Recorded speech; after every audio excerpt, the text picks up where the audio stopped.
Na javnih površinah in v zasebnih pisarnah so nameščene nadzorne kamere. Zaporniki imajo okoli gležnja pritrjene sledilne naprave. Šolarji pa nosijo s sabo prenosne telefone z aplikacijami, po katerih jih starši spremljajo in jim po potrebi omejijo območje, kjer se lahko gibljajo. Starši poleg tega od razredničarke po spletni aplikaciji redno prejemajo obvestila, kakšne ocene je dobil njihov otrok in to čim so vpisane v redovalnico. Državne ustanove lahko kadarkoli preverijo, kakšno je stanje na posameznikovem bančnem računu in pridobijo podatke o prekrških, kaznivih dejanjih in drugih kršitvah reda in pravil, na podlagi ugotovitev pa odločajo o finančni podpori, ki jo bo nekdo prejel. Sodobnega človeka ne gledajo le institucije. Ljudje tudi opazujejo drug drugega, se fotografirajo in snemajo ter vse to objavljajo na spletu. Tako lahko vsak vidi, kje je kdo bil, kaj je jedel in kaj počnejo njegovi prijatelji, znanci in neznanci. Svetu postavlja na ogled svoj obraz in s ščemenjem v želodcu spremlja, kako narašča število všečkov ob njegovih objavah. V prenesenem in dejanskem smislu se je pripravljen razgaliti pred kamero ter razkriti najgloblje skrivnosti, da bi postal in ostal viden, ter da ne bi poniknil v informacijsko črno luknjo in se potopil za njeno dogodkovno obzorje, izza katerega ga drugi ne bi mogli več opaziti. Slišali ste odlomek iz knjige Videni, ki jo bosta predstavila avtor, antropolog dr. Dan Podjed, Znanstveno-raziskovalnega centra SAZU, in avtor spremne besede, novinar spletnega medija / magister Lenart J. Kučič. A sva na vrsti? Končno. A lahko dobiva malo luči? Super. Kako bova začela s selfijem, verjetno? Vsaka dobra zgodba se začne s selfijem.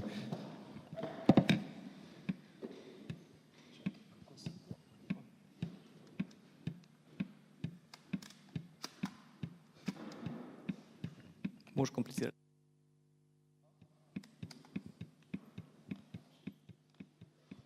Ne, v bistvu moraš dati glavo tako naprej, da se ti ne vidi podbradek, ne? Ja, tako. Tako se moraš postaviti, pa malo višje, tako. Zdaj pa gledaš v to ogledalo tule. Vidiš? A si? Boš videl.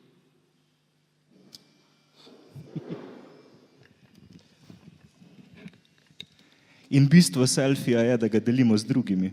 Zato ga moram zdaj nekomu dati.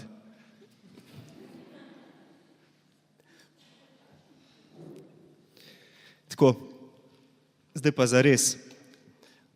Začnem z anekdoto, če začneva zares, o koruznem zdrobu. Te še nisi slišal, verjetno. Ne, tu si sigurno zelo nalaž prošparu za... Ja, ta je nova, ta je v bistvu včerajšnja. Včeraj sem šel v eno nakupovalno središče in kupil sem predvsem koruzni zdrob.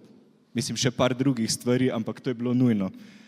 Zato, ker smo dobili obisk, dva Američana, ki imata zelo rada koruzni zdrob in ne jesta glutena, predvsem zato.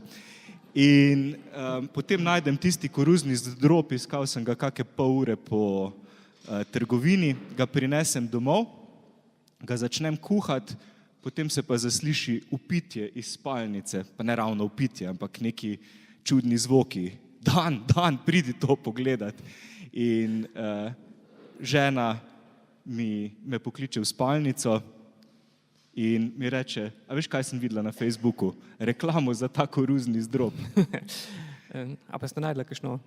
Razlago? Razlago za to. Ne, a imaš ti kako razlago? Ja, glej, podobno je, če, ne vem, kad sem se jaz spraševal, ko sem se usedel v avto, pa kar naenkrat mi tam telefon reče, no, do vaše destinacije imate zdajle 43 minut. Pa čaka, prvič, kako ve, kam grem? Res. Ja. In pa sem ugotovil, da ste se tako ob enem nadgradnji operacijskega sistema telefona, z avtom se že prej poznata, in zdaj operacijski sistem ve, da sem se pač usedel v avto, ker sem se na Bluetooth priklopil.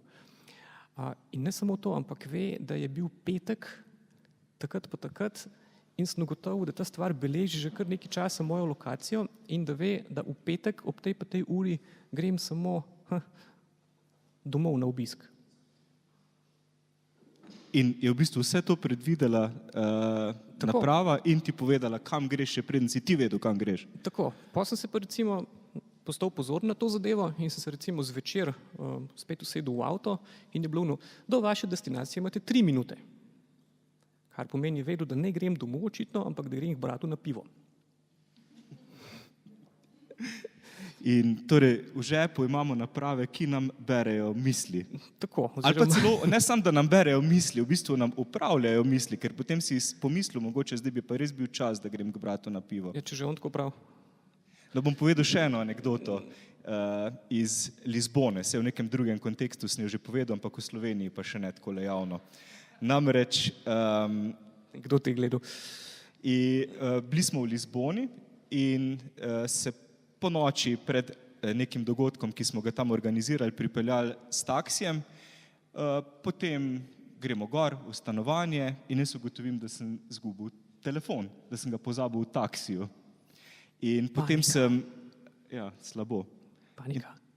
Panika. Mislim, ker brez telefona biti že v Sloveniji je slabo, kaj šele v Lizboni. No in kaj sem naredil v tisti paniki? Najprej sem poskušal ugotoviti, kateri taksi me je sploh pripeljal in našel sem račun, ker ni bilo nobene telefonske številke.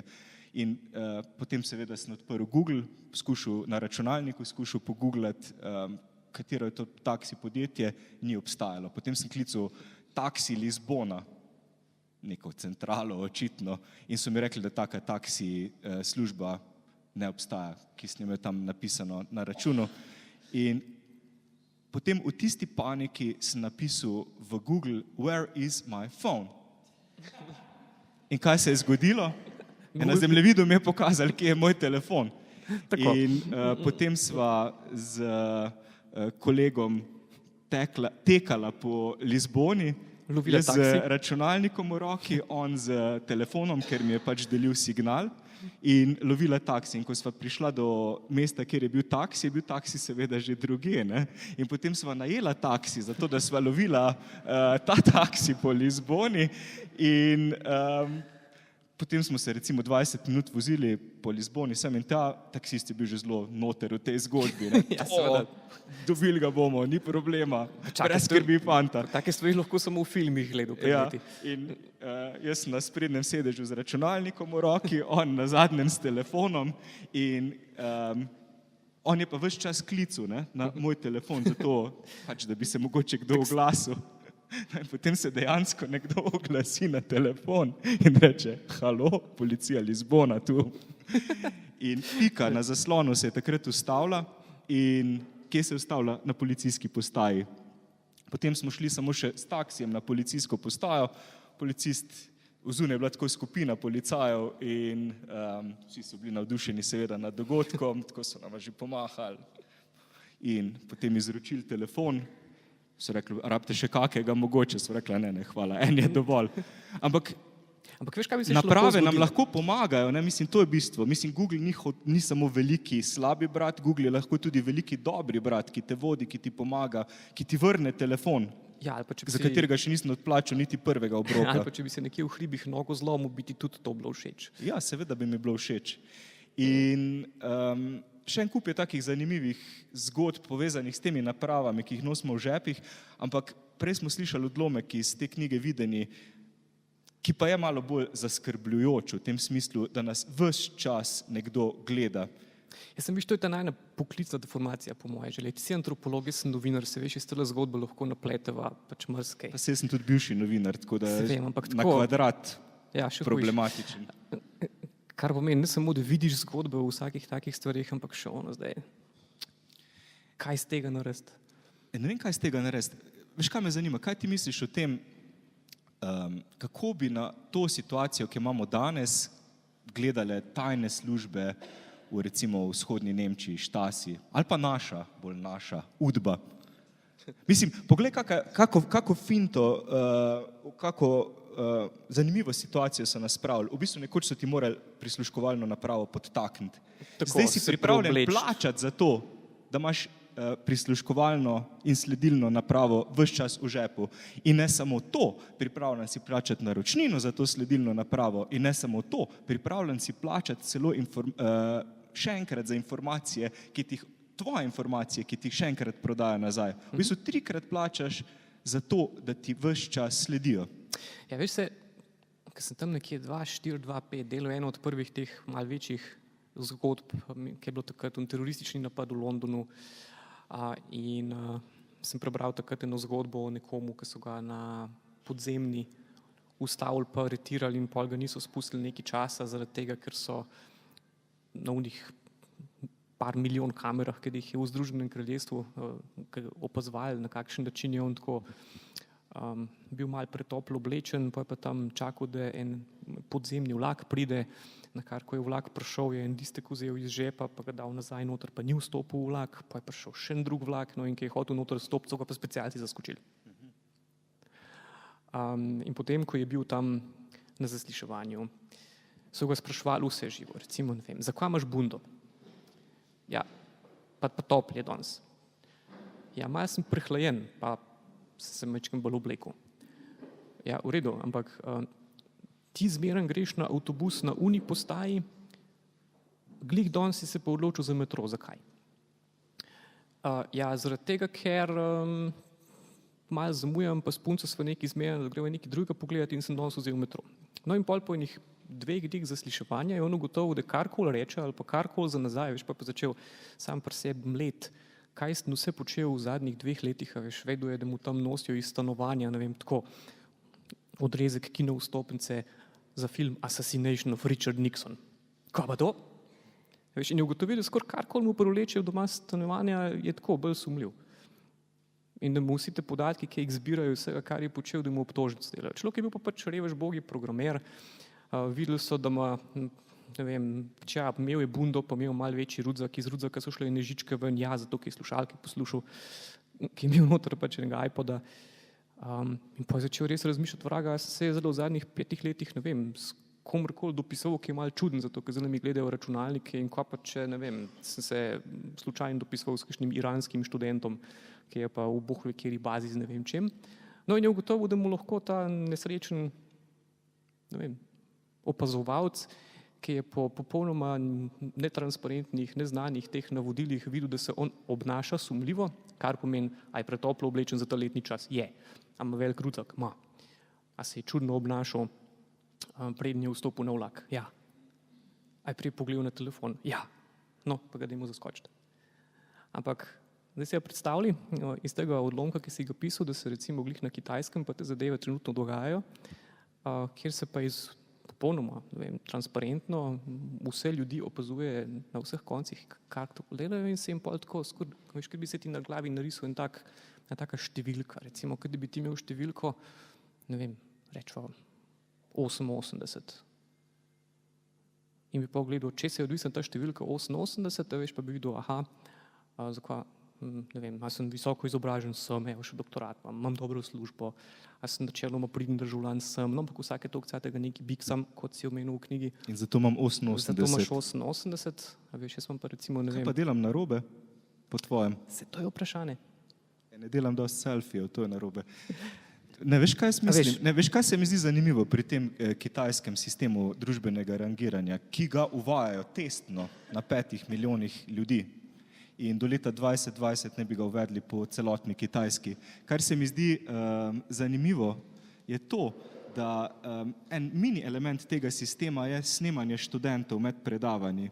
Ne samo to, ali so v predavalnici ali niso, ampak tudi kako se obnašajo, če dovolj kimajo recimo. Tudi ne, potem ti ocena postopoma zraste.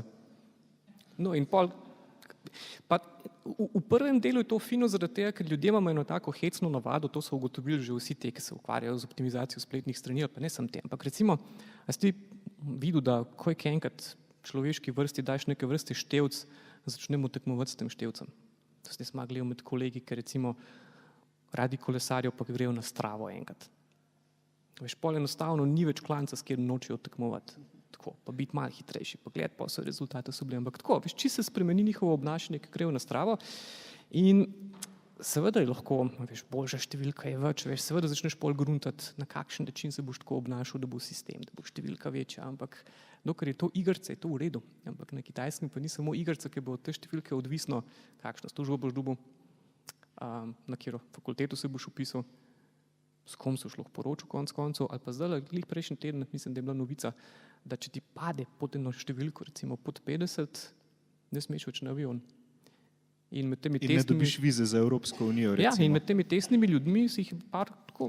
Ampak a se ti zdi, da je ta kitajski sistem bistveno drugačen kot sistem, v katerem živimo? Se pri nas recimo Center za socialno delo lahko v vsakem trenutku pridobi podatke od policije, od banke, od tem, kako redno plačuješ davke in podobno. To pomeni, da počasi pri nas že uvajamo tak sistem. Ja, jaz sem bil zelo presenečen, ko sem pred davnimi, no niti ne vem, ampak pred leti dobil odločbo za vrtec. In ta odločba je imela tako 8 strani. Notri je bila še ocena vrednosti mojega rabljenega avta. Ja. Kar pomeni toliko temeljitega finančnega stanja, mislim, kukar je tam bil notor, ga jaz na pamet V nisem bistvu vedel. sam ne znaš oceniti Ne. svojega finančnega stanja tako dobro, kot ga znajo tovrstne institucije. Tako. Ampak kdo so tisti, ki vzpostavljajo tovrstne sisteme? V svetu, ki temelji na tehnologijah medsebojnega opazovanja in sledenja, smo nenehno podvrženi pogledom, ki kot rentgenski žarki predirajo stene naših zatočišč in neznancem omogočajo pogled na dejavnosti, ki smo jih v preteklosti lahko ohranili le zase. Če mislite početi kaj, česar ne bi želeli deliti z drugimi, je morda bolje, da se tega sploh ne lotite. Je leta 2009 v televizijskem intervjuju ominozno oznanil Googlov direktor Eric Schmidt in tako namignil, da nas tudi Google nenehno gleda. Še bolj zaskrbljujoče pa je, da se prav posamezniki, ki upravljajo s tehnologijami sledenja in analizirajo informacije o tem, kaj počnejo ljudje v intimi, na vso moč trudijo, da bi ubranili in utrdili lastno zasebnost. Torej gledajo nas inštitucije, državne inštitucije, gledajo nas zasebna podjetja, ves čas. In a veš, kaj je zanimivo pri tej fotografiji? Veš, zato ker si prebral knjigo, ampak dobro, deli se, da ne veš, kaj je zanimivo na tej fotografiji. Kaj je zanimivo na tej fotografiji? Veš, kaj je zanimivo na tej fotografiji? Povej. Poglej, mislim, dobro, v redu, tu je Mark Zuckerberg, ustanovitelj Facebooka, ki je kupil Instagram in je takrat oznanil, da ima Instagram 0,5 milijarde sledilcev. Zanimiv je njegov računalnik tamle ob strani, prenosnik. In kaj je naredil Mark? Prelepil je kamero z selotejpom oziroma z izolirbandom. Ker Mark Zuckerberg nima rad, da ga kdo gleda. Ja, pa on že ve. In tudi pač ogradil je svojo hišo z visokim zidom, ker nima rad, da ga kdo gleda. In tudi Eric Schmidt, bivši direktor Google, nima rad, da ga kdo gleda in je vložil v svoje stanovanje, v penthouse v New Yorku, samo v varovanje nekaj milijonov. Ja, pa Bill Gates Dolarjev. je omejeval, koliko smejo njegovi otroci uporabljati računalnik zelo strogo. Kaj pa ti počneš? A daš otrokom naprave v roke ali ne? Ja, to je pa taka večna bitka, po moje. Se se nekaj menila za to, da bi Poznava lahko oba. kakšen tak starševski blog na to temo lahko samo opisal, kako in kaj početi, sploh zaradi tega, ker v praksi smo vsi veliko manj pravoverni kot zares. Ampak ja, je pa to, so pa otroci po mojem eni od prvih tistih, če jim znaš razložiti, zakaj je dobro paziti, kaj objavljati in kaj ne, si že kar veliko naredil. Zaradi tega, ker ena od reči je pa to, da ta podjetja izredno veliko stavijo na otroke. Recimo, si se kdaj potopil v ta čudežni in čudoviti svet otroškega YouTuba? Ne, sem se potopil pred davnimi leti v čudoviti svet računalniških iger in obtičal pri Civilizaciji 2, ki sem jo igral, mislim, da 20 ur nepretrgoma, tako da takrat sem pa ugotovil, da hitro podležem takim skušnjavam. No, recimo, lih YouTube je, kar se tega tiče, triki zaradi tega. Prvič je skozi tam, drugič pa, mislim, imaš tukaj spet take pozitivne pa negativne. Recimo, ne vem, a je tisto, kaj je že Baby Shark ali nekaj takega že bil aktualen pri nas? Je bil, ne? Ja. Poznam. Vam že tako. Je to? Ja. No, ampak, ko sem šel malo gledati to čudo, mislim, tako, z profesionalne deformacije, gledam in to je tako, veš, pač notri pišeš in To je tako, na 10 ali pa na 100 tisoč zadetkov na YouTubu. In se vprašaš, kako je možno, da je 10 do 100 tisoč zadetkov na YouTubu na to reč. Nimaš tako en spot, pa ga pač ponavljaš do onemoglosti, pa to. Ne, sploh ne. Zaradi tega, ker imaš ti, samo če začneš na temu Baby Sharku, prideš lahko v parih klikih do vsega Boga. Od tega, da je to samo glasbena podlaga za kakšno zelo čudno vsebino, ponavadi kaj prodajo, kaj odpakirajo, ali se kaj mažejo ali pa kaj podobno, pa pač Baby Shark v ozadju laufa. V slabših primerih imaš pa recimo, ne vem, Baby Sharka, pa tam ene risane like, ki so pa tako, lahko zelo čudni, ali pa ne vem, take zelo nasilne vsebine, zelo grafične stvari, ali pa, mislim, priješ tudi do Baby Sharka, pa tam v ozadju Islamska država, bereš recimo, na kakšen način prije do tebe, ne, in kakšno sporočilo take ali pa drugačne teroristične skupine. Skratka, imaš ogromno načinov, kako in cinični uporabniki in algoritmi izkoriščajo recimo take stvari, prav zato, da že otrok, ki hoče tistega Baby Sharka poslušati, lahko v parih klikih prije do zelo takih čudnih vsebin. Recimo to je en tak. No, ampak Baby Shark je recimo nek globalni spletni fenomen, YouTubovski fenomen. Kako bi pa ti razložil recimo, da si je skoraj 1 milijon ljudi ogledal Damjana Murka, ki poje Zdravljico na praznem štadionu v Stožicah? A si ogledal ta posnetek? Če si ga nisi, si ga moraš. Ne, se sem ga.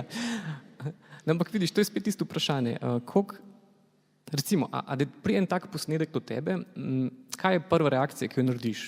Tisto, nam šel tega gledati brez veze, Murko pa to, ali ajde, to pa moram pogledati že zaradi tega, ker se s tem ukvarjam. Ker jaz se raziskovalno s tem ukvarjam. Absolutno. Zato moram take stvari pogledati. Ti že v času Playboy zaradi intervjuja brali. Ampak ja. Čakaj, nisi ti pisal za Playboy? Ne. Okay. To pa celo ne. Ampak, ja, mislim, seveda imaš to raziskovalno žilico, ampak a imaš pol ta refleks, da ga komu pošleš tako, pa rečeš, lej, to pa skoraj moraš pogledati, pa prebrati ali pa videti ali pa to. A imaš ta vzgib, da moraš deliti? Ja, mislim, radi vidimo nekaj nenavadnega, šokantnega, presenetljivega. In kaj lahko bolj presenetljivega, šokantnega, nenavadnega kot Damjan Murko na štadionu, ko pač fuša slovensko himno. In ja. Pač on načrtno fuša slovensko himno zaradi tega, ker če bi jo zapel pravilno, potem ta posnetek ne bi imel nobenega smisla, mislim. So what? No, ampak tako priješ do milijona. Do milijona ogledov. Kdo pa pride do 10 tisočev srčkov na... Največ srčkov med vsemi Pahorjevimi objavami sta zbrali 2, na katerih je predsednik prikazan kot junak, ki zmore nemogoče in si drzne več od drugih.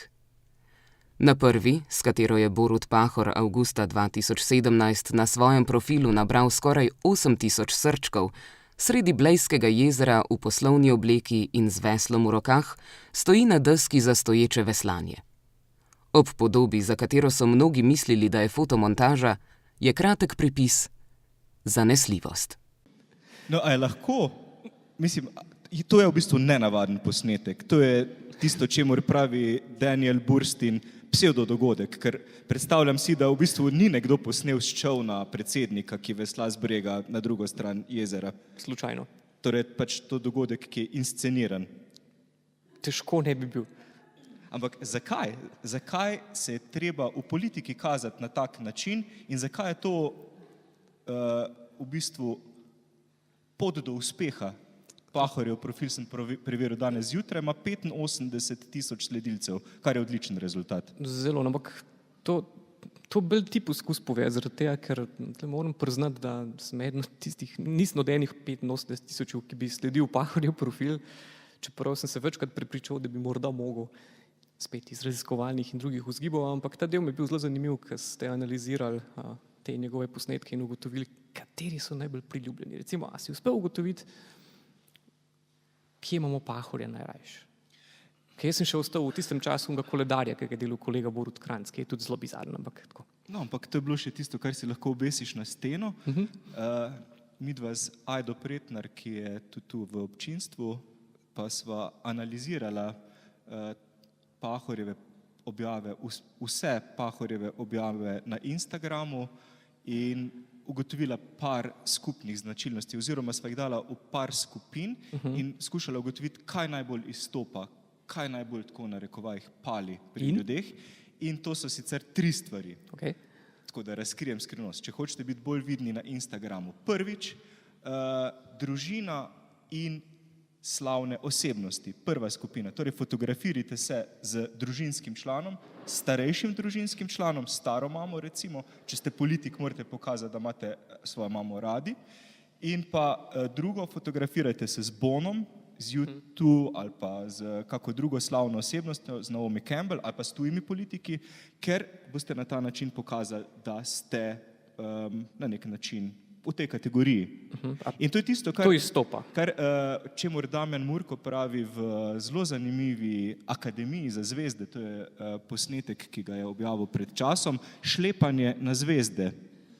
To pomeni, da se v bistvu na nekoga drugega obesite in izsrkate hkrati njegovo slavo. To je torej prva kategorija. Druga pomembna kategorija je predstavljanje sebe na ljudem prijazen, privlačen način. Recimo z luštnim kužkom, z luštnim fičom, torej z avtomobilom. To je druga kategorija, ki je izjemno uspešna. Tretja, najbolj zanimiva kategorija pa so bizarne objave. To je ena teh. To je ta. Druga je seveda tista iz Kaira, domotožje v Kairu, ko se predsednik naslanja na ograjo. Ali pa najbolj nenavaden, najbolj nerazložljiv posnetek, ko reže travico v svoji pisarni. Pač ima posajeno travico v takem lončku in jo reže škaricami. Ne vem, če piše zraven karkoli takega kot zanesljivost, ampak to so tisti posnetki, ki izstopajo. In zanimivi so ključniki oziroma hashtagi ob teh najbolj uspešnih posnetkih. Na prvem mestu je family, družina. Torej, če označite svojo fotko s family, potem je zelo verjetno, da boste uspešni. No, potem so po vrsti moj tim, torej, kadar gre za kakšne športne dogodke, in pa Luka Dončić, ampak tu gre spet v bistvu za šlepanje na zvezde. Pomeni, karkoli objaviš, pa daš zraven še hashtag Luka Dončić. Ja. Obstaja precejšnja verjetnost, da... Ja, mislim, to je en tak trik.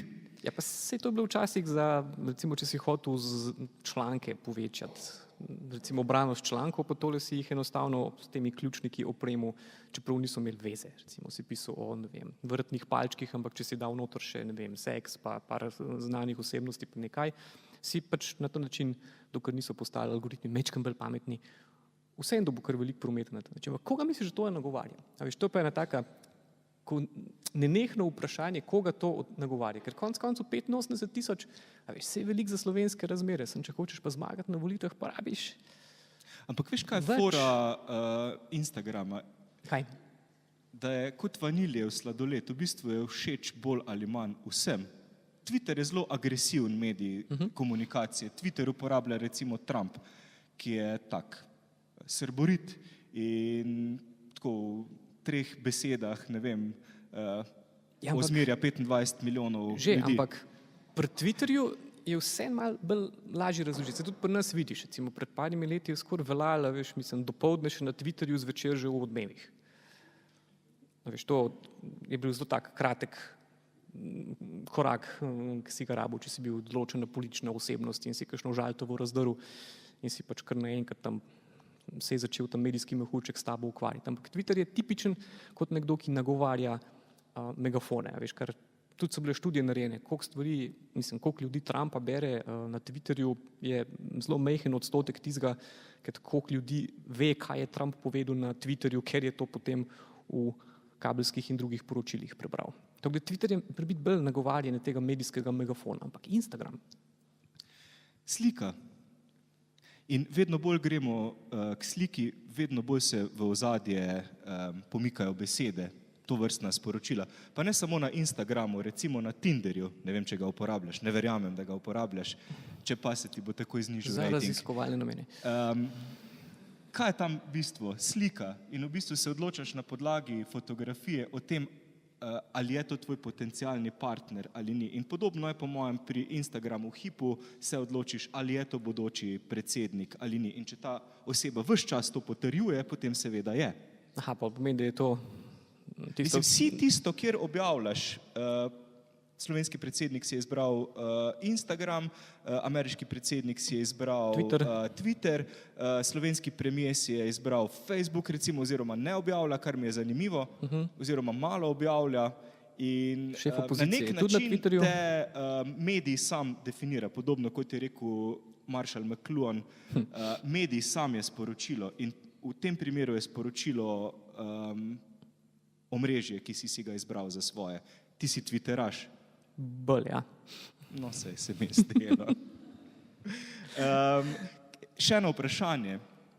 V knjigi pišem o enem zelo zanimivem liku iz slovenske polpretekle zgodovine, o Ivanu Krambergerju. Ja, to so pa oba nekako prišla na podobno idejo. Veš, da sem tudi jaz preden sem ta primer prebral v knjigi, se zalotil enkrat, da sem razmišljal pa prav o tem.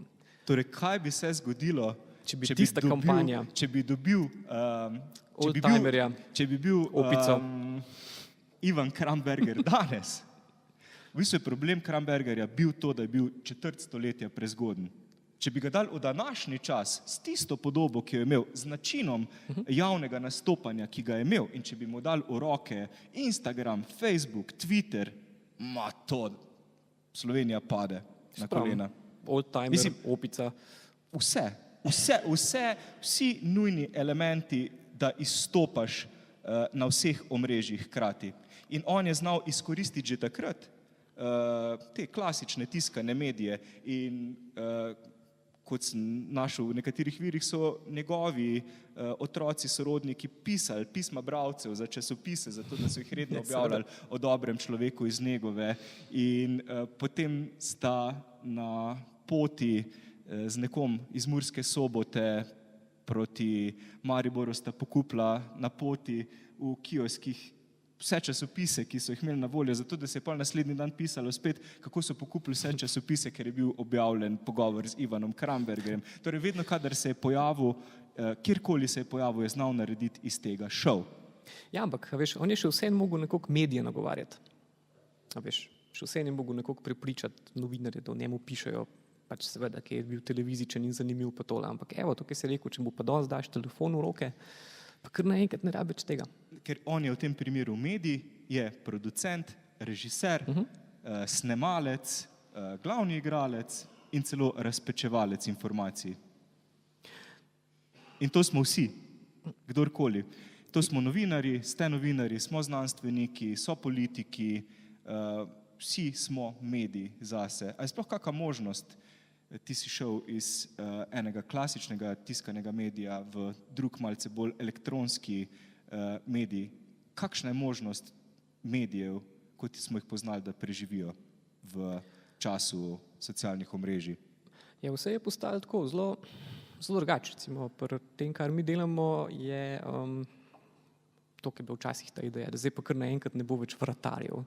To sploh ni res. Sam pač včasih si mogel ti prepričati, ne vem, si imel nacionalno televizijo, pa mora biti eno veliko komercialno televizijo, pa dve, pa mora biti 2, 3, 4 tiskane časopise, kakšen tednik, pa pol še vse, kar je bilo lifestyle. Pa tole, ampak ti si lahko načeloma urednike ali pa ljudi, ki odločajo o tem, kaj bo v medijih ali pa ne, si imel tako na prste ene roke odločevalcev, kdo o tem odloča.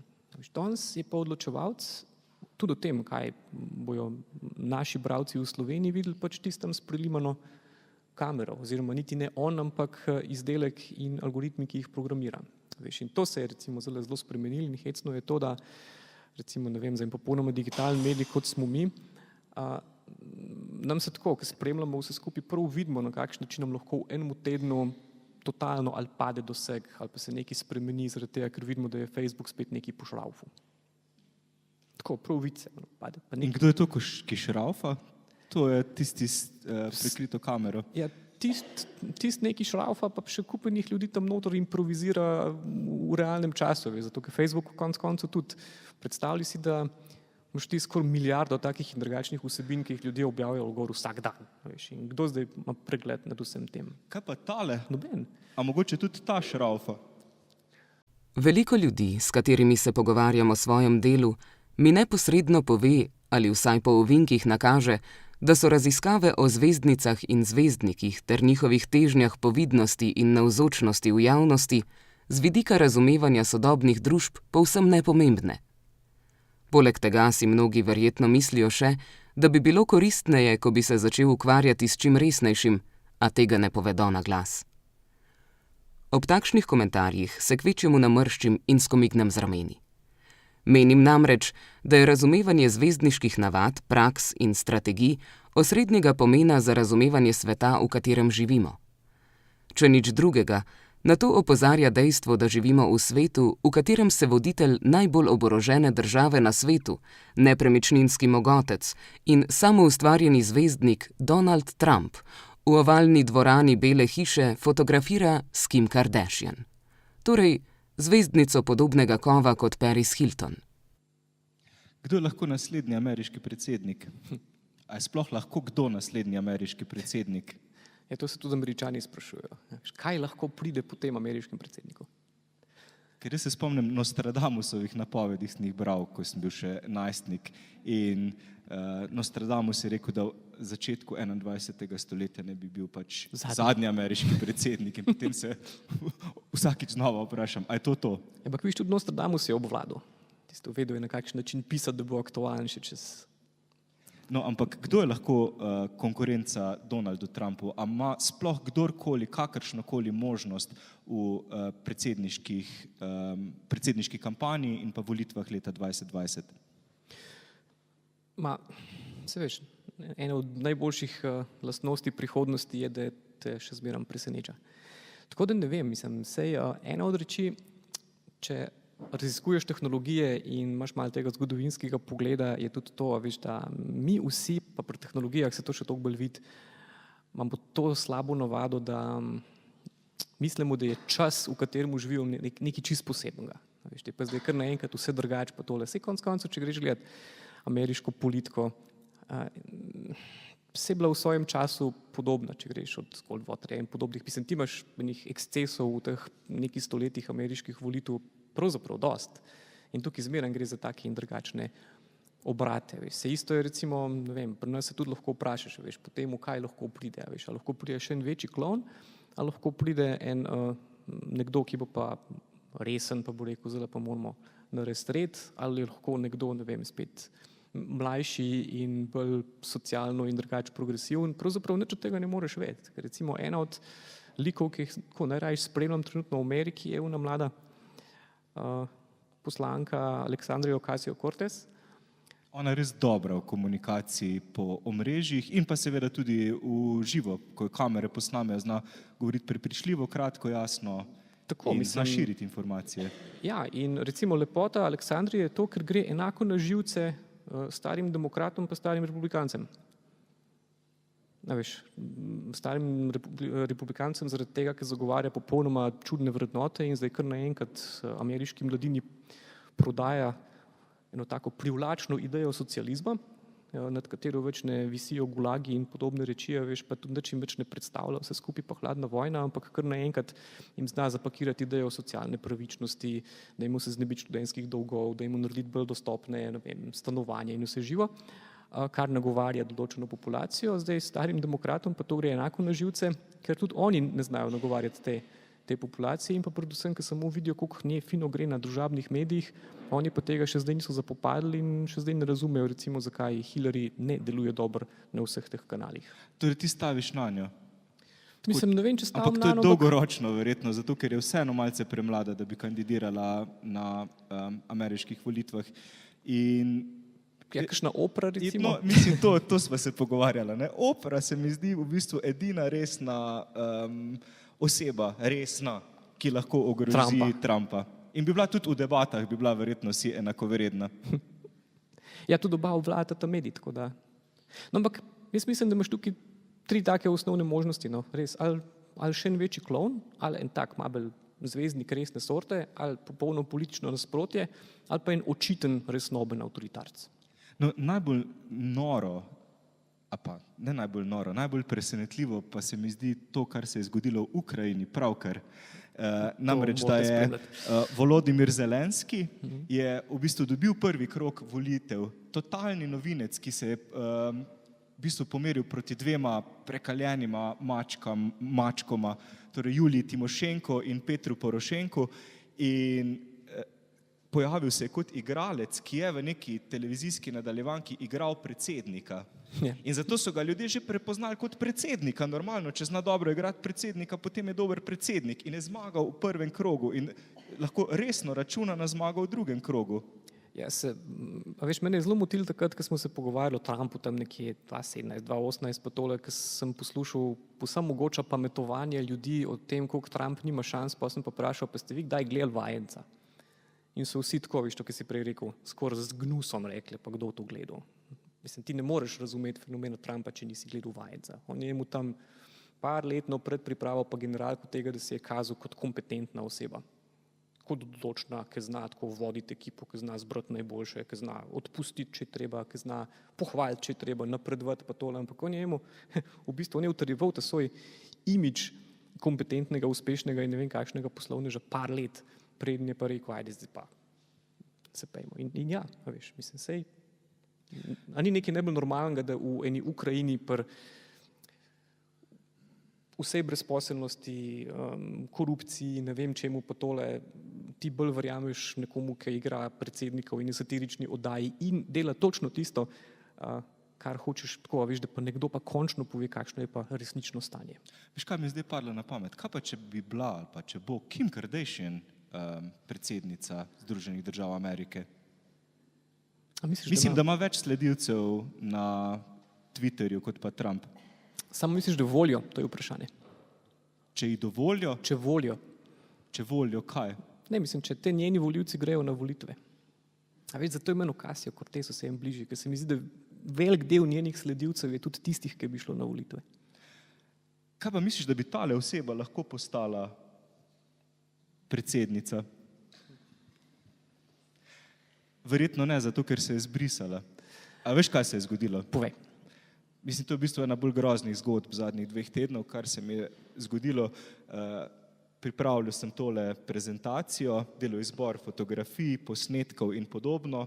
In Denise Dame je en od likov, ki sem ga tako bolj podrobno obdelal, in potem ugotovim, da se je zbrisala. Denise Dame na YouTubeu ne obstaja več.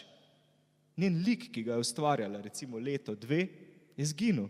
In veš, kakšna bolečina je to za raziskovalca instantnih zvezdnikov, da ugotoviš, da je vsa ta zakladnica šla neznano kam. Tako, in ti med tem prvim gledanjem pa tole nisi klikal save.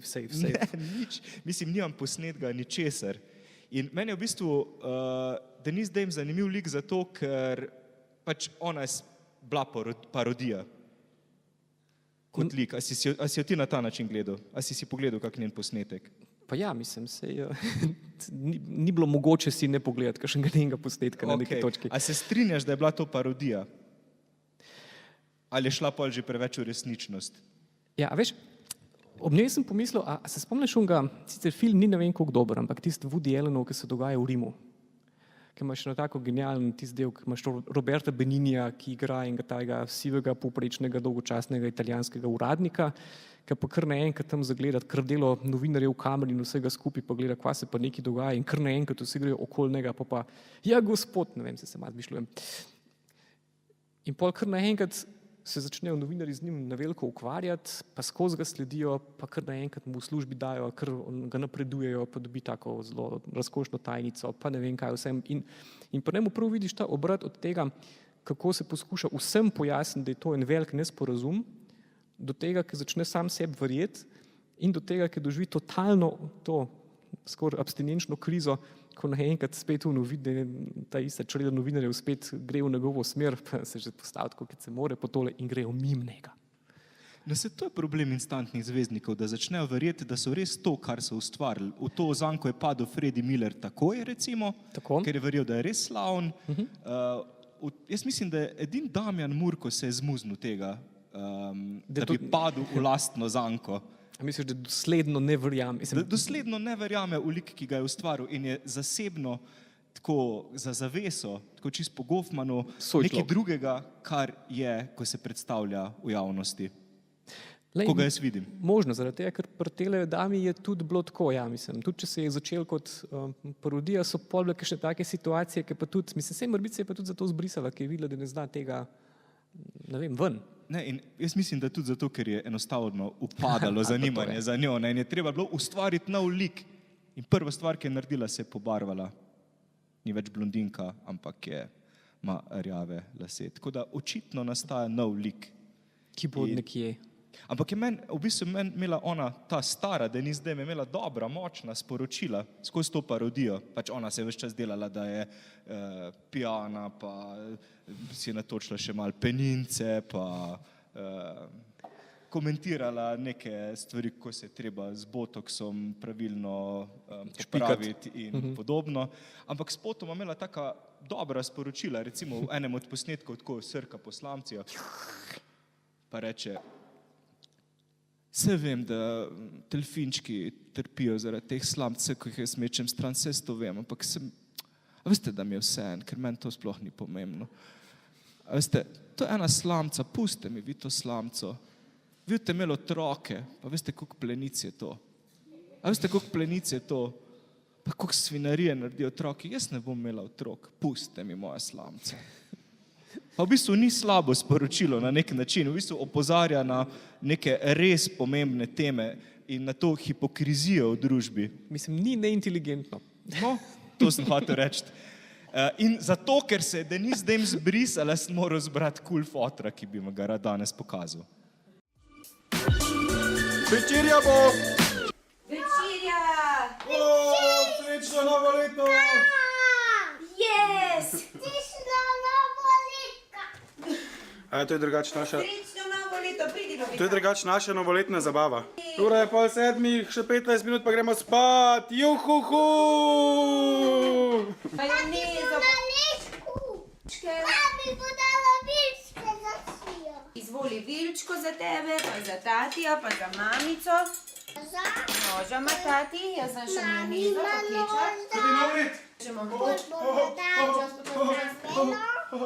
Boš še majonezo? dali pa brokolija, Pa brokalija. Kumarice. pa kudeliče.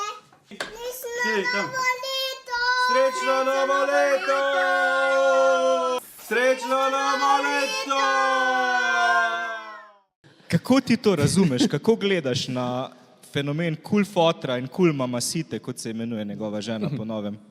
Ja, ne vem, to malo publiko vprašam. A je to inteligentno, je to resno, je to parodija, to...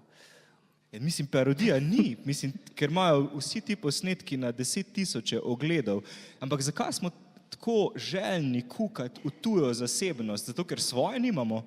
Mislim, čeprav tak posnetek, ne vem, moje življenje je veliko bolj dolgočasno, to je problem. Mislim, mi se nikoli tako ne obnašamo za mizo. Mislim, da bi snemal pravo realnost, to bi bila katastrofa med kosilom, recimo. In da dam to na YouTube. No, se to je vprašanje, veš, se to... Mislim, koliko je to, Zaigran. če se ves čas snemaš, kaj potem pravzaprav si, kaj ostane od tvojega jaza? Ja, jaz mislim, da je tukaj še vse, da se začneš obnašati tako, kot, veš, isto kot recimo pred davnimi časi, no, ko smo delali en tak zanimiv test, ko smo v Angliji bila taka mini študijska skupina, pa smo prav to naredili, da smo, veš, kako bi rekel, zdaj imaš pa ti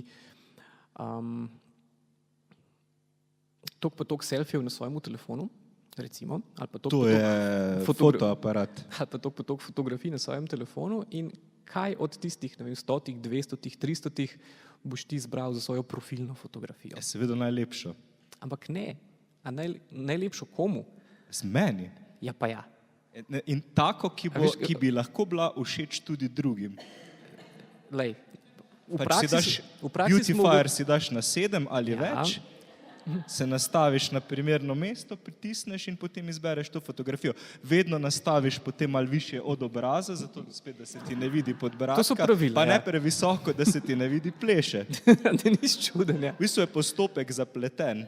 Zelo. In mladi so zasvojeni s to lastno, pa ne vsi mladi seveda, ampak mnogi mladi imajo problem s tem, kako se pokazati v javnosti, ker je to, katero fotografijo si izbral, odločilen trenutek na Facebooku in Za na drugih marsikaj. omrežjih, ne za marskoga.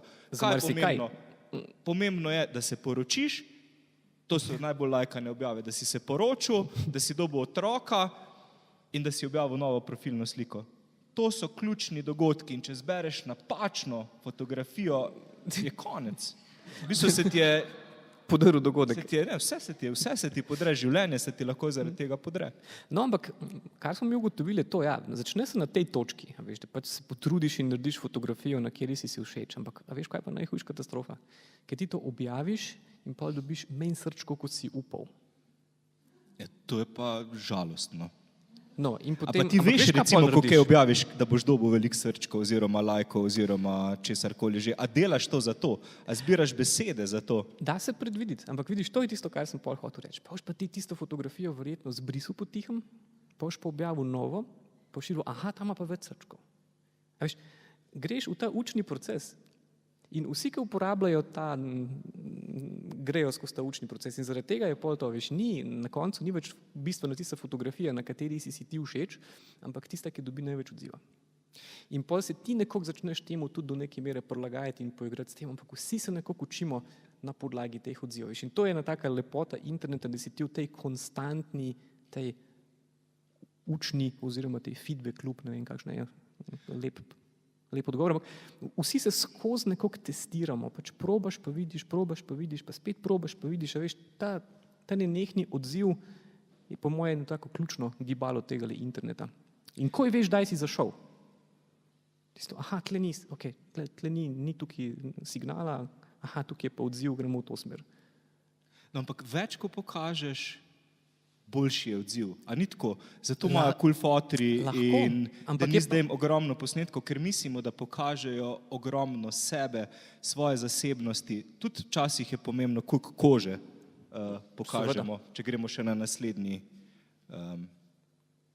ne posnetek, ampak na naslednji diapozitiv, če se temu tako reče. Kako pa je dejansko z voajerizmom v 21. stoletju? Za razloček od prejšnjih obdobij se za ogledovanje golih teles in spolnih dejavnosti ni treba odpraviti niti v park, niti na plažo. Vsak lahko zleknjen na domačem fotelju in s prenosnim računalnikom v naročju iz varnega zavetja opazuje pare med spolnimi odnosi. Vidi lahko najstnico, ki urinira na javnem stranišču. Zazre se v intimo ženske, ki se slači v preoblačilnici nakupovalnega središča. Ogleda si, kako skupina moških na obraz neznane ženske izbrizga spermo in vidi še marsikaj drugega. Nič od naštetega v številnih državah, vključno s Slovenijo, ni ilegalno. Zaradi ogledovanja takšnih prizorov običajno nikogar ne strpajo v zapor ali psihiatrično bolnišnico. Podobno je z razkazovanjem, ki je z novimi tehnologijami precej preprostejše kakor nekdaj. To pa voajerjem seveda bistveno olajša življenje. Gospodinje si v svoje domove lahko postavijo kamere, pred katerimi gole opravljajo vsakdanja opravila, za kar so celo nagrajene s plačilom spletnega občinstva, ki oddaleč spremlja vsak njihov gib. Amaterski posnetki s telefonov, odloženi na pornografske portale, enakovredno tekmujejo s profesionalnimi pornografskimi filmi.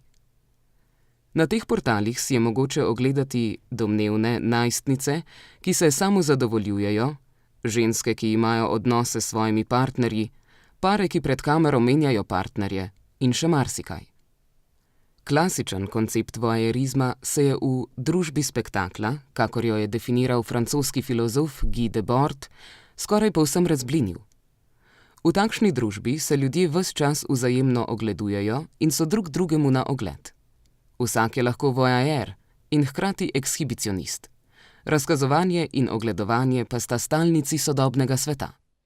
No in hkrati s tem, ko gledamo drug drugega po različnih portalih, po Facebookih, po Instagramih in vsem ostalem, nas vsi ti sistemi gledajo in beležijo, kaj si radi ogledujejo in nam ponudijo tiste vsebine, ki jih radi gledamo in tu pa tam kaj novega, zato da nam odpirajo obzorja. Tako, In- te testirajo.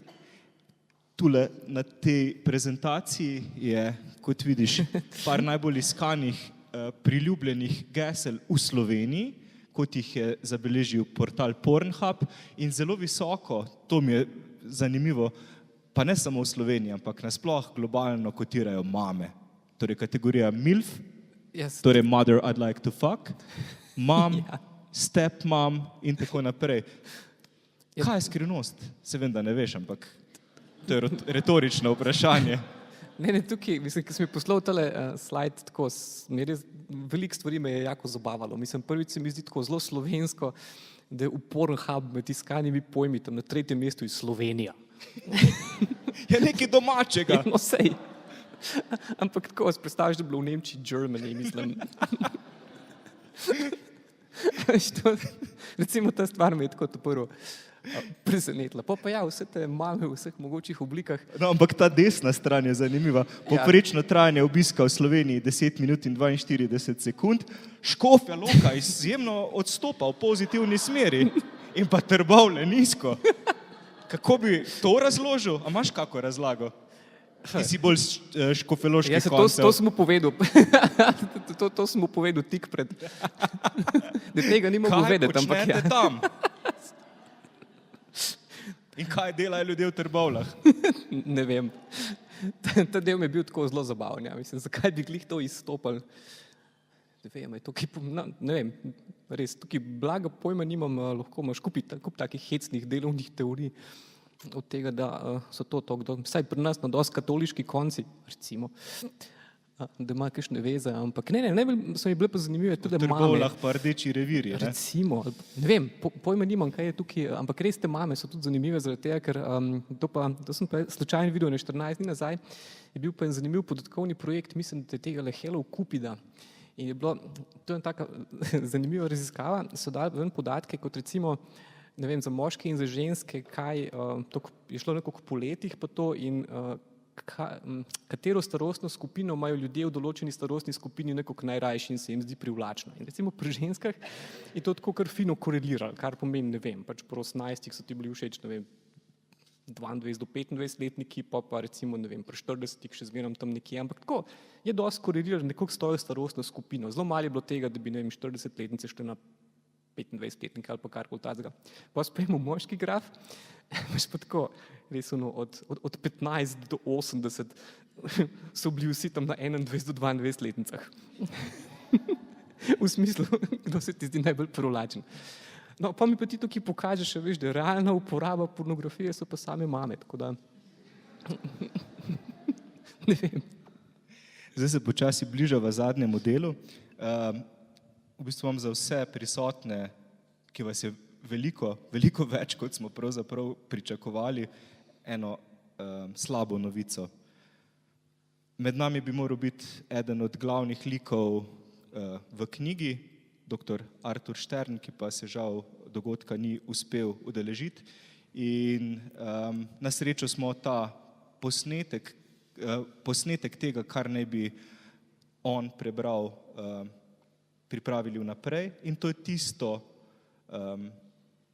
pri njem je zanimivo to, kako sta se ta zasebni in javni svet prepletla, kako se je združil v en jaz, ki ga uporablja tako za javno kot zasebno rabo. In to je tisto, kar mimogrede pričakuje od nas Mark Zuckerberg, ki je rekel v intervjuju za neko knjigo, sicer iz leta 2010, da v bistvu obstaja samo ena identiteta in ta mora biti javna.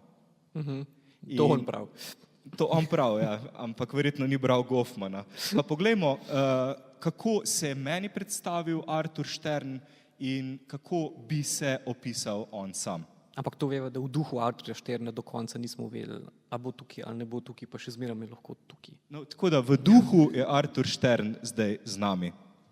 Ko sva vstopila v lokal, natakarca ni bila videti navdušena. Spet vi, Artur, mu je navrgla na mesto pozdrava in ga vprašala, s čim mu lahko postreže. Naročil je koreto, kot pravijo kavi z žganjem, kar je natakarici zvenelo povsem nerazumljivo. Kakšno koreto boste? Ga je vprašala. Deci šnopca mi fuka not, prasica, ji je zabrusil, da je še mene vrglo nazaj. Natakarica je zgolj zmignila z rameni in se odpravila za točilno mizo, očitno vajena opolskih komentarjev, ter nama postregla. Šterno žganja sicer ni zlila v kavo, temveč mu je kozarček postavila ob skodelico, da si ga je moral pretočiti sam. Ob popravljeni kavi se je razvila debata, med katero je, četudi je bil že spet ali pa še vedno opit, lucidno razpredal o temah, ki jih je obravnaval v svojih znanstvenih besedilih, ko je delal kot asistent na Biotehniški fakulteti v Ljubljani. Nekaj časa mi je govoril o altruizmu, o srednji temi svoje doktorske disertacije, nakar se mu je tok misli pretrgal, na obrazu pa se mu je zarisala čudna grimasa. Spet je začel na ves glas preklinjati. Kurac, kurac, kurac! Namesto učenjaka je bil pred mano Artur, ki se je prelevil v vaškega posebneža. V čudnem besu, ki se mi je sicer zdel zaigran, a nisem bil povsem prepričan, ali je bil res, me je nenadoma zgrabil za roko in se delal, da me bo ugriznil. Roko, v katero je že nalahno zasadil zobe, sem mu komaj izpulil in se presedel nekoliko stran, ter ga po strani pogledal. Spet se je umiril in mi začel, dogodku primerno, pripovedovati, kako si je od nekdaj želel biti vaški pijanec, ki bi se ga otroci bali, starejšim pa bi bil po malem simpatičen. Takšni liki so mu bili namreč od nekdaj pri srcu v stripih in knjigah, ki jih je bral v mladosti. Leta načrtno grajena Šternova javna samopodoba, v kateri se je prikazoval kot pijanec, ki je presegel svoj intelektualizem, se je, kakor se je pokazalo med najnim pogovorom, skoraj povsem zlila z njegovim zasebnim jazom. Ločnica med odrom in zakulisjem, če spet opomnim na Ervina Goffmana in njegove razlage o samopredstavljanju v javnosti, se je pri Šternu razblinila. Njegove identitete, ki so se raztezale od norca do genija in od vaškega posebneža do učenjaka, so se zlile v eno, ki jo uporablja tako za javno kot zasebno rabo. Na skoraj enak način, torej s podobnim besednjakom, ga vidimo komunicirati v resničnostnem šovu na televiziji, kjer tu in tam zavpije kurac in med pogovorom v živo, ko zasebno debato po potrebi začini s psovkami.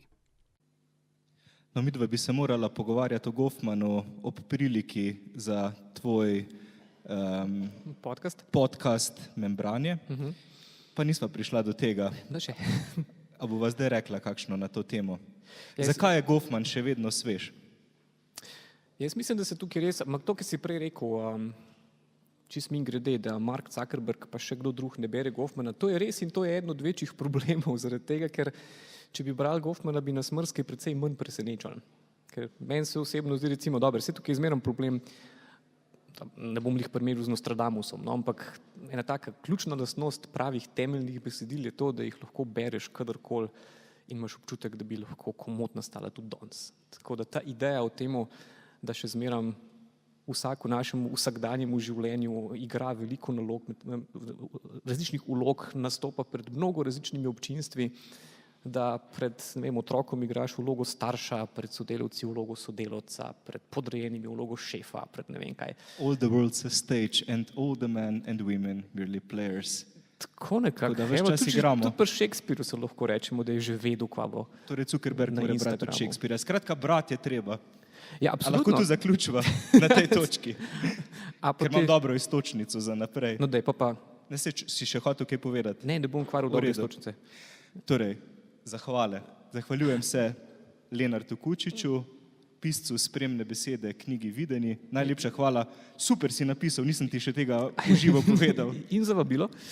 In Agati Tomažič, ki je sicer ni z nami in je podobno kot Artur Štern z nami v duhu, režiserka današnjega dogodka. To nisi, na Facebooku si rekel, da je za vse kriva Agata, ampak nisem povedal zakaj. Je zato, ker je vse to si je izmislila. In potem se zahvaljujem vsem v ekipi, ki je poskrbela za posnetek, za osvetljavo, za zvok in sliko, Cirilu, Alešu, Kristini, Žigi. Posebna zahvala pa dvema, ki sta pomagala spraviti knjigo na svet. Botra recimo, Boter in Botra. Najprej Aleš Pogačnik, ki knjigo Videni prvi potegnil iz posteljice, iz tiste vrečke, vodja in glavni urednik založbe ZRC, in pa Ingrid Slavec Gradišnik, ki je knjigo pregledala in uredila. Tako da obema najlepša hvala.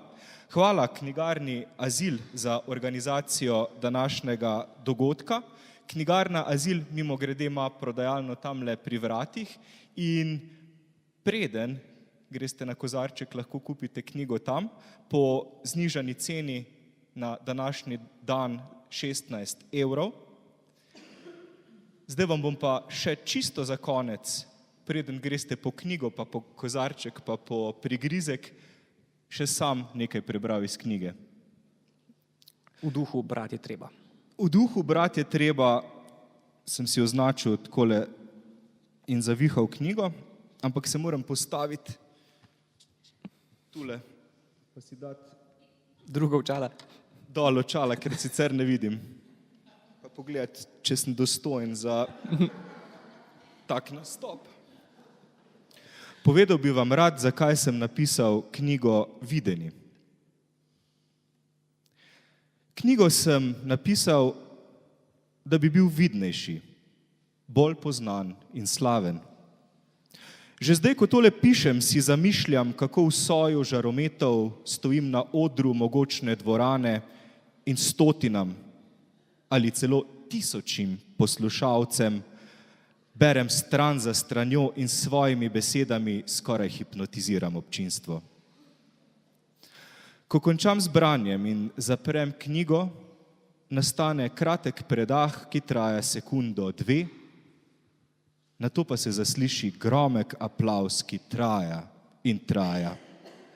Občinstvo v nekem trenutku kot na ukaz vstane in začne ritmično ploskati, kakor da stoji pred njimi severnokorejski predsednik.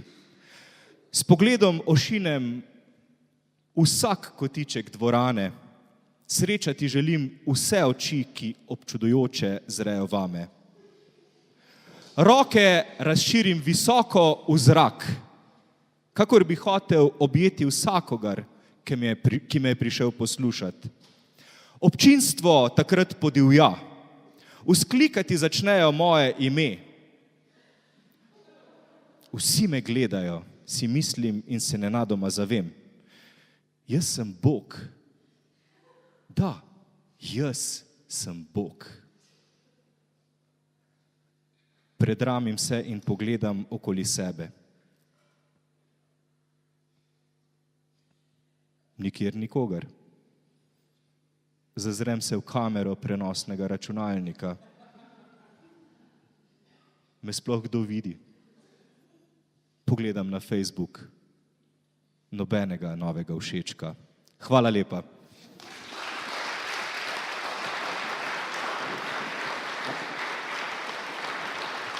Selfie.